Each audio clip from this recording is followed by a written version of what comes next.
Assalamualaikum warahmatullahi wabarakatuh. Nama saya Muhammad Iki Maulana, NIM saya 1872050013. FIP Ekonomi A, Universitas Pancasakti Bekasi Kampus A. Mata kuliah dasar-dasar pendidikan, dosen pengampu Bu Ade Purnambayanti MM. Baiklah, saya di sini akan mempresentasikan sebuah PowerPoint ciptaan saya.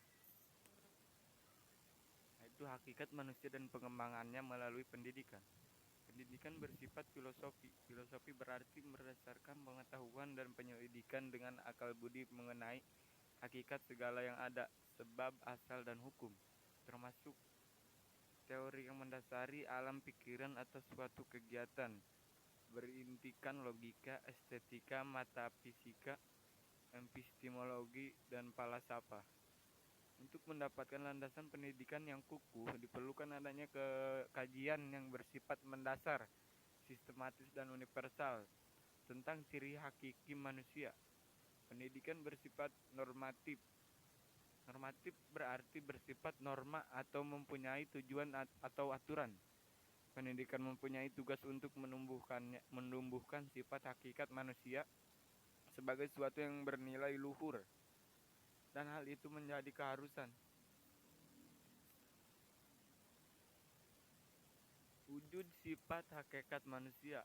Yang pertama, kemampuan menyadari diri. Kedua, kemampuan mengeksplorasi potensi yang ada dan mengembangkan ke arah kesempurnaan dan menyadarinya sebagai kekuatan. Kemampuan bereksistensi.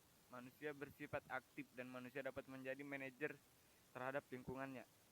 Kemampuan menghayati kebahagiaan berkaitan dengan tiga hal, yaitu usaha, norma-norma, dan takdir. Dimensi-dimensi hakikat manusia. Yang pertama yaitu keindividuan, pribadi yang berbeda dari yang lain. Kedua, kesosialisasian. Kesosialisasian adalah ketergantungan kebutuhan pada orang lain. Ketiga, kesusilaan, yaitu menyangkut etika dan etiket. Keempat, keberagaman. Keyakinan ada kekuatan yang mengandalkan seluruh aspek kehidupan di luar maupun makhluk hidup di dunia.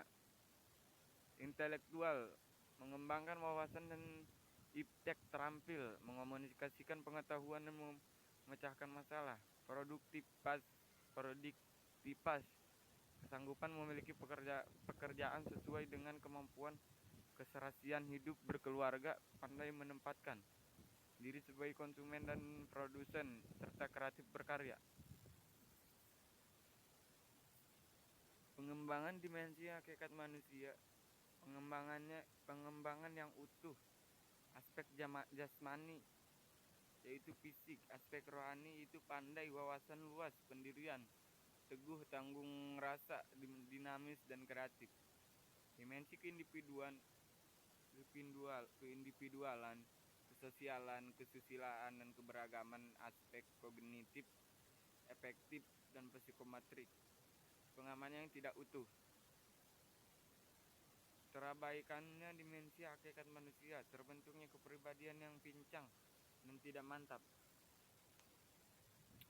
Unsur-unsur pendidikan. Pendidik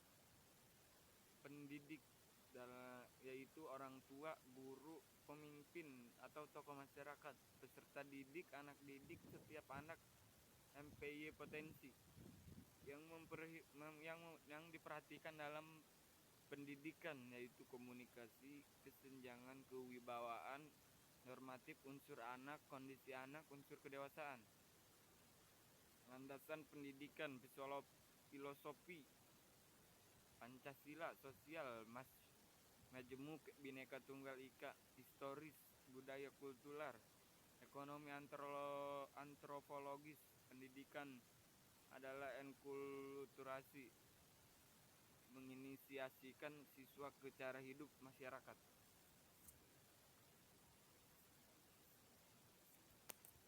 Ada aliran baru dalam pendidikan, yaitu resensi abad ke-15, kelahiran KBL, SMGT, THD Kebud kuno tentang sikap HDP abad tengah 5 sampai 14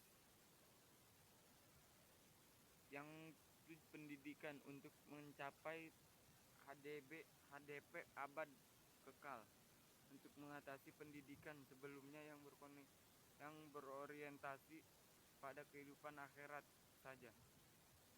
Humanisme lahir pasca Renasance yang memunculkan MNS sebagai individu yang menuntut hak dan pendapat sendiri, menentang aturan yang berlaku, mengubah sikap hidup terhadap hal-hal rohani, agama, kesenian, ilmu, dan filsafat.